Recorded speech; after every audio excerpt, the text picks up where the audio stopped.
సోదర సోదరి మణులకు नमस्कार मलो। आंध्र प्रदेश के गवर्नर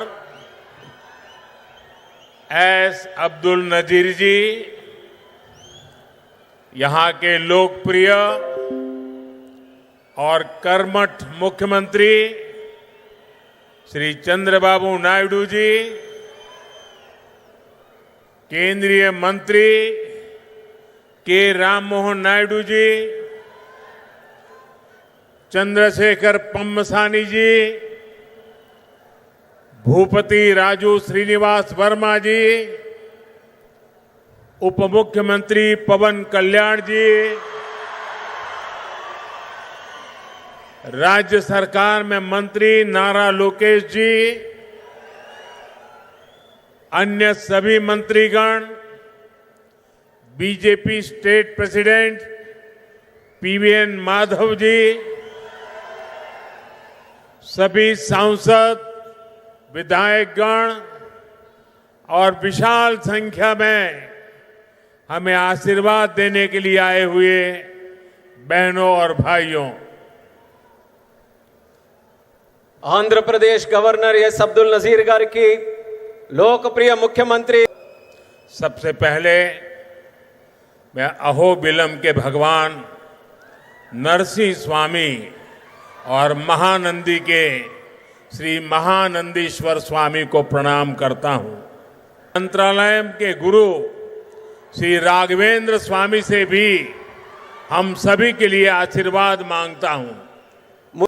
साथियों, द्वादश ज्योतिर्लिंग स्तोत्रम के पाठ में आता है, सौराष्ट्रे सोमनाथम च श्रीशैले मल्लिकार्जुनम, यानी द्वादश ज्योतिर्लिंगों में प्रथम भगवान सोमनाथ और द्वितीय भगवान मल्लिकार्जुन का नाम एक साथ आता है। मेरा सौभाग्य है कि मेरा जन्म दादा सोमनाथ की धरती गुजरात में हुआ, बाबा विश्वनाथ की धरती काशी की सेवा का अवसर मिला और आज श्रीशैलम का आशीर्वाद मिल रहा है।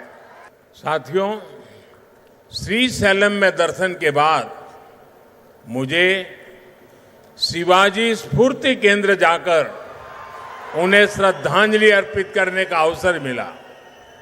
मैं इस मंच से भी छत्रपति शिवाजी महाराज को नमन करता हूं। मैं अल्लमा प्रभु और अक्क महादेवी जैसे शिव भक्तों को भी प्रणाम करता हूं।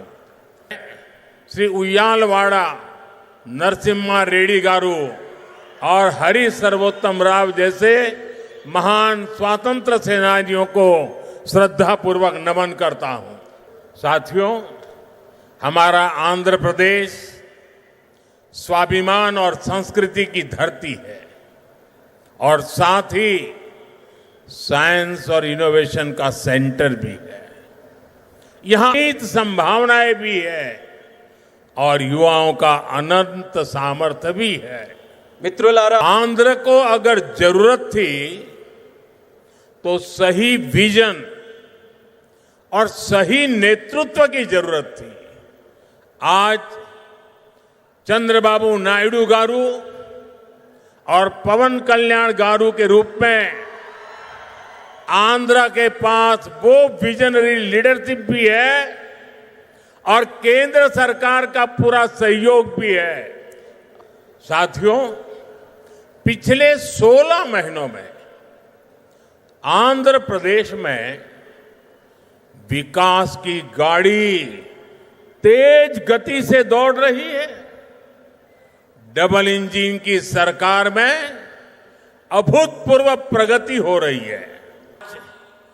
दिल्ली और अमरावती मिलकर तेज विकास की दिशा में आगे बढ़ रहे हैं। और जैसा चंद्रबाबू ने कहा, इस तेज गति को देख करके मैं कह सकता हूं कि 2047 में आजादी के जब 100 साल होंगे, विकसित भारत होके रहेगा। अभी बाबू ने बहुत ही भावना के साथ अपने विचारों को व्यक्त किया, लेकिन मैं विश्वास से कहता हूं कि 21वीं सदी हिंदुस्तान की सदी होने वाली है। इस सदी 140 करोड़ हिंदुस्तानियों की सदी होने वाली है। साथियों, आज भी यहां सड़क, बिजली, रेलवे, हाईवे और व्यापार से जुड़े कई प्रोजेक्ट्स का उद्घाटन और शिलान्यास किया गया है। प्रोजेक्ट्स राज्य में कनेक्टिविटी को मजबूत करेंगे, इंडस्ट्री को बढ़ावा देंगे और लोगों के जीवन को आसान बनाएंगे। इन परियोजनाओं से कर्नूल और आसपास के इलाकों को बहुत फायदा मिलेगा। मैं इन परियोजनाओं के लिए राज्य के सभी लोगों को बधाई देता हूं। ఈ ప్రాజెక్టుల వల్ల साथियों, किसी भी देश और राज्य विकास के लिए एनर्जी सिक्योरिटी बहुत जरूरी है। आज यहां बिजली के क्षेत्र में अराउंड 3000 करोड़ रुपीस का ट्रांसमिशन प्रोजेक्ट शुरू हुआ है कि एनर्जी कैपेसिटी और बढ़ेगी। साथियों, तेज विकास के बीच हमें पुरानी स्थितियों को भी भूलना नहीं है।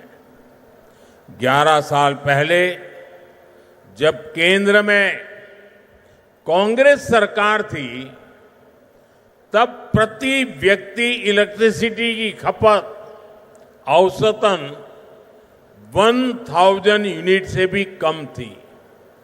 तब देश को ब्लैकआउट जैसी चुनौतियों का भी सामना करना पड़ता था। हम गांवों में बिजली का खंभा भी नहीं लगा था। మిత్రుల क्लीन एनर्जी से लेकर देश के टोटल एनर्जी प्रोडक्शन तक भारत हर क्षेत्र में नए रिकॉर्ड बना रहा है। देश के हर गांव तक बिजली पहुंच चुकी है। प्रति व्यक्ति इलेक्ट्रिसिटी का इस्तेमाल बढ़कर 1400 यूनिट हो गया है। इंडस्ट्री से लेकर हाउस होल्ड तक सबको पर्याप्त बिजली मिल रही है। నేడు లో క్లీన్ ఎనర్జీ నుంచి టోటల్ ఎనర్జీ ప్రొడక్షన్ వరకు ప్రతి రంగంలో కూడా మన దేశం కొత్త రికార్డుల్ని సమకూర్చుకుంటుంది.